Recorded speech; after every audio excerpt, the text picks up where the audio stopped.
त्यांचे मी आभार मानतो. गणपती बाप्पा. या वर्षी ना आम्ही 20 किलो मटण ठेवलेलं. गेल्या वर्षी 13च होता, या वर्षी 20 केला, 7 वाढवलं. तरी विनी जो आता तो बी कमी पडला. नल्या बी नाही झाल्या, नुसतं नल्या गोल तर गायबच होतं. आता आम्ही म्हात्रे काकांचे आम्ही आभार मानतो. आमचे राहुल म्हात्रे यांचे वडील, त्यांनी 1 नंबर टेस्टी मटण बनवलेला. त्यांचा आभार मानायला तर चाललोय रात्री. बघू काकांनी 500,000 काय दिले तर. राहुल दादा वाटतील ते तोरण धोरण सगळं काय आता रात्री समजेल आपल्याला काय ते. आज तोरण सगळी काढायला चालले आम्ही. आता बघा आदित्यच्या नंतर आमचा खरा शो चालू आहे. तुम्ही या लाईव्ह या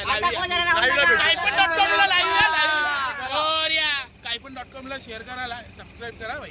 500,000 दिलेले शक्ती मला यांनी. वडापाव अंडापाव खायला या तुम्ही.